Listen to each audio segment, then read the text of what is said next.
Hey, what's up, y'all? It's Arenavincent back up in here exploring life like always. You know what it's time for. 2022 Indoor Football League National Championship game. It went down last Saturday, August 13th. A national champion of the Indoor Football League for the 2022 season was crowned. Remember, it was going down. It was between the Quad City Steam Wheelers taking on the Northern Arizona Wranglers. And your homie Arenavincent I took the upset pick, the Quad City Steam Wheelers to defeat the Northern Arizona Wranglers. I watched the whole game. You can watch the game right now. It's on YouTube. Check out the YouTube channel. The whole game is there. Except towards the end when they did the trophy presentation, I guess the sound, something happened with the sound, so you couldn't hear anything. Or you keep hearing like, I would suggest just turn the sound down at the end and just watch the trophy presentation if you want. But anyway, let's get into it. I did take notes. I watched the whole game, so I'm going to try to condense these motherfuckers. That's all I get into it. Let's get the party started. The commissioner of the Indoor Football League, that's what his quote was. Let's get this party started. The game took place in the Dollar Loan Center Arena, home of the Las Vegas Skyhawks. Las Vegas Skyhawks is a basically a indoor football league team. Their inaugural season was this season, but didn't make the playoffs. And that's where it took place at Dollar Loan Center, Las Vegas, Nevada. It went down first quarter. Basically, the first quarter ends 7-7. What I noticed, the special teams wise, the kickers, when they're doing kickoffs, they're doing like these little pooch kicks, not onside kicks. They're mostly like line drive little kicks or kicks that would bounce over the front line, or kicks that would, basically like a soccer ball kick. You kick the ball all the way to the back. The announcers were saying that because the scoreboard was kind of a low-hanging scoreboard and it has a net around it, the kickers probably were afraid to not kick a normal kick and it bounces off that damn scoreboard that was hanging low. So that was that. That's what I noticed. Game ends 7-7. First quarter ends 7-7. Quad City Steam Wheelers have a chance to score a touchdown, but can't get it in. They were stopped, so they end up kicking a field goal in the beginning of the second quarter. And Quad City, it was basically at that point. My bad. Second quarter starts. Quad City makes a field goal, so it was 10-14, because Northern Arizona scored a touchdown, and then Northern Arizona scores another touchdown. PAT's good. So it was 21-10. And then 2 minutes and 45 seconds, Quad City scores a touchdown, a passing touchdown. Quad City, this is kind of weird. Even the announcers said it was kind of weird they should have let him play. Quad City player who caught the ball. Quad City does this. They bombed it out. And the Quad City player who caught the ball throws the ball into the stands. And I guess that was a delay of game, so they called a penalty. Even the announcers said they disagreed with that. They said they should just let him play, encourage the fans and all that. But they called a flag on that. And then they also said that the referees messed up. As soon as that penalty was called, they were supposed to stop the clock. It is a running clock in the Indoor Football League until 1 minute, then it stops. So when he scored a touchdown, the fucking clock is running. I didn't know that. So I thought was normal. But then once the penalty was called, they should have stopped the clock. So about 90 seconds ran off. That's basically a minute and 30 seconds ran off, and they never got that back. You know what I mean? So you can always argue that towards the end of the game that could have helped, but it is what it is. Quad City makes the field goal, makes the PAT. And now it's 17-21 at the end of the first half. Northern Arizona, this was a little bit controversial too. Towards the end of the second quarter, the end of the first half, Northern Arizona ran the ball in for a touchdown, but they had a holding penalty. The holding penalty, basically, time ran out. But the referee said since the penalty was accepted, they have to run a untimed down, one play untimed, because that's the way the rules are. But then the announcers themselves, even that the announcers were the announcer, the Kevin Guy, the coach of the Rattlers, and then the coach of the Sioux Falls Storm were in the booth giving commentary and all that. They did a good job, I say. You know what I mean? So there was confusion. They said, well, I thought the rule was if the defense causes the penalty, then they get an untimed down. But if the offense causes the penalty, then that should have been it. There would have been halftime, and the Arizona Wranglers shouldn't have been able to kick the field goal. Guess what? The Wranglers got to kick the field goal, even though the penalty was on them. They make the field goal, and they go into halftime 17-24. Remember this field goal. Imagine if they didn't kick this field goal and they make it. It would have been 17-21. It is what it is. So that's the halftime. So it's still a good game.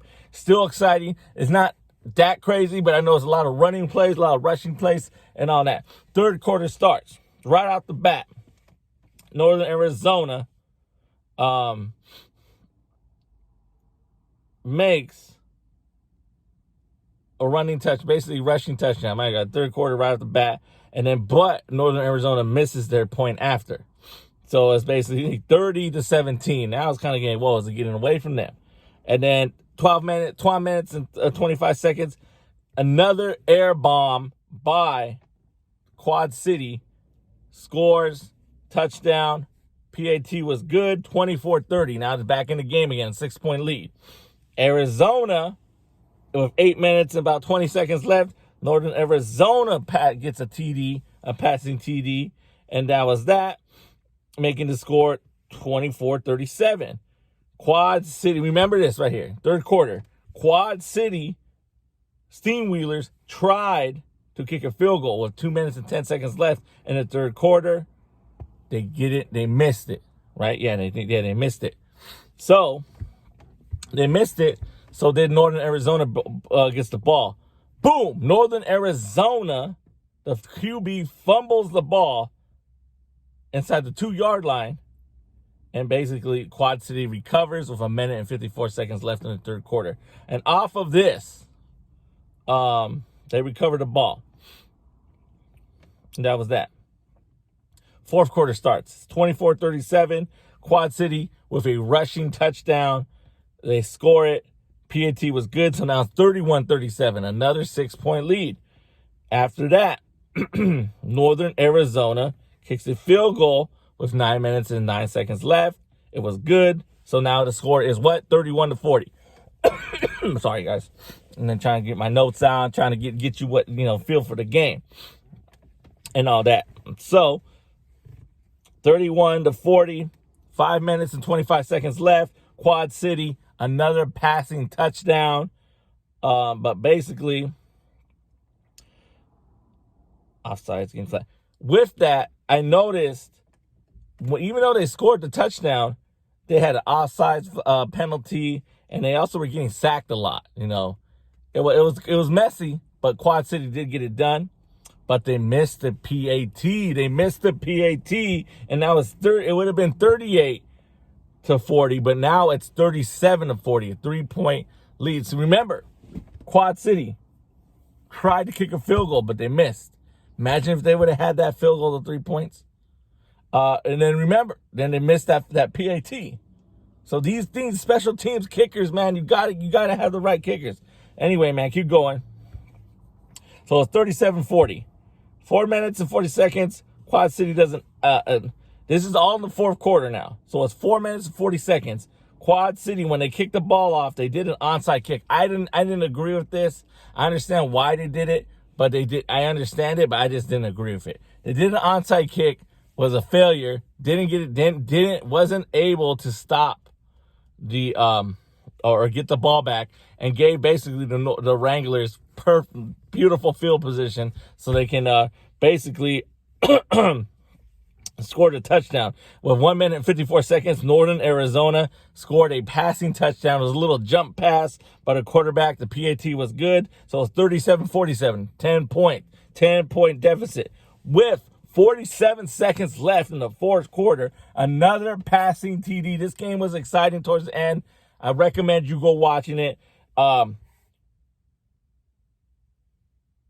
They went for two, And that was exciting. Quad City went for 2, and they got it done. A little pass. I mean, I think it was a crazy reversal. So they're doing a running play. Boom, boom, bam.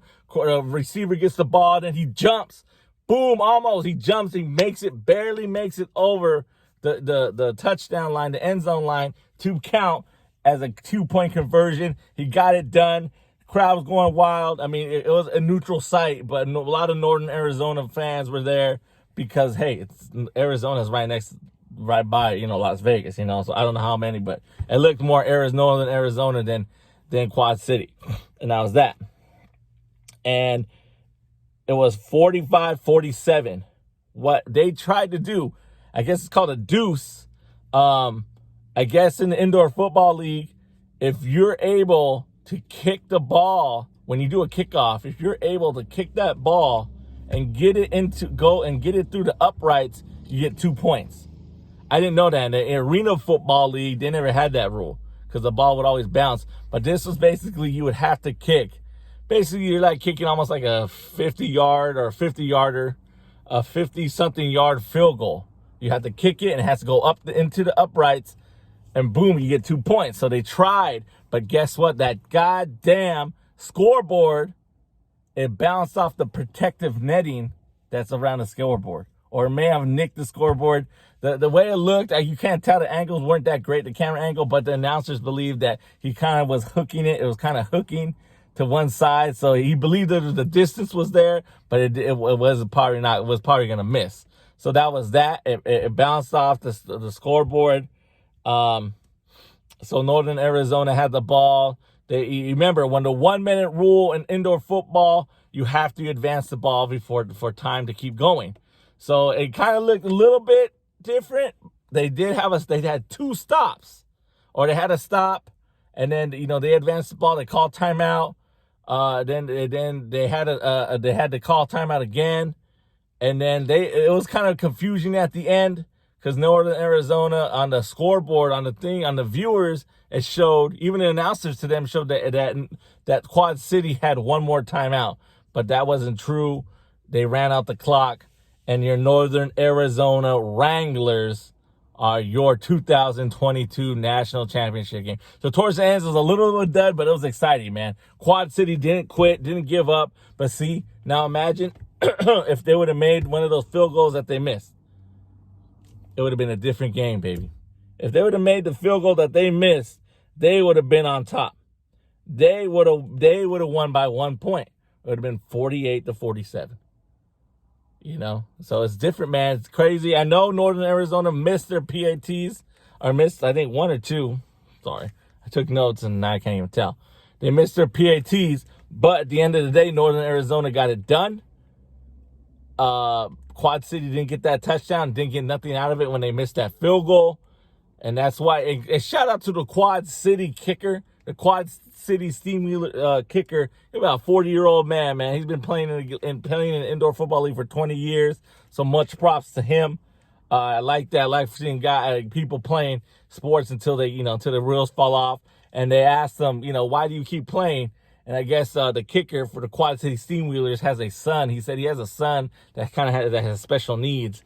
And he said that he knows his son will never get a chance to play sports, so he plays for him. And I like that, man. I respect that, because that's right, man. There's people out there that will never, ever be able to play professional sports.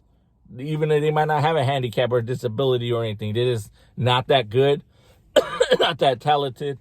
It will never reach that level. And I don't care. It's indoor football. I get it, but I don't care. You can talk trash on it, but it's indoor football. They're getting paid to play a game that they love to play. And that's that. So, man, at the end of the day, the Northern Arizona Wranglers are your 2022 Indoor Football League national champions. Your homie Arenavincent got the pick wrong. Overall, it was a great game. Overall, this whole playoffs was great with upsets. So, it was good, man. So, that's my pick. And again, like I said, support these guys playing football until next season. Remember, there's going to be more, I think one more team. I think a team in Boise that's coming out. We'll see what happens. But that's it, man. The 2022 national champion of the Indoor Football League is your Northern Arizona Wranglers. They got the win. I got the pick wrong. And that's that, man. It was exciting. Check out the game, man. Watch it for yourself. If you don't want to watch the first or second half, like I said, I watched the whole game because I wanted to make sure I didn't miss nothing. But remember the minute and 30 seconds that was taken away from them? What happened there? The fact that the Arizona Wranglers got to kick a field goal, even though they're the ones who got that holding penalty. They're the ones who caused the penalty. They shouldn't have even got the chance to kick that field goal. So imagine if shit like this happened in the NFL. How much people would complain and bitch and be moaning about it all the time. So it's crazy, man. But it is what it is. I never looked at the official rule. If it's there, if it's in the indoor football rule book, that if the offense runs out the clock and it's their fault that the touchdown gets called back because there's a penalty on them, then it's it. It's the end of the quarter or whatever. You know what I mean? But whatever happened. Northern Arizona Wranglers are the national champions. They get that ring. And that's that, man. But there you go, man. It's a great. Check out the Indoor Football League. Pick a team. Follow them. Like I said, I get it. Like, I like the USFL. I know the XFL is coming out. I like the indoor game, too. So I did follow the regular season of the IFL. But as soon as then I stopped because I was watching USFL and stuff like that. But it's always there. It's all on YouTube. All the games are streamed on YouTube live, and then you can rewatch them. So pick a team, be a fan, and if you don't know anybody, no players, just support the team, man. But there you go, man. Indoor Football League 2022 season. It's a wrap. As always, thank you for exploring the arena we call life. Your homie, Arenavincent. Vincent 365 production. Novello. You know what to do. Give me that like, give me that share. Link in the description to my podcast. Check it out. I only do like one episode a month. But check out my podcast if you want. You know what to do. Give me that like, give me that share. And if you disagree or agree with any type of comments I got, leave them in the comment section. Until next year, Indoor Football League 2022 national champions, the Northern Arizona Wranglers. They did what they did. They got it done, right? Peace.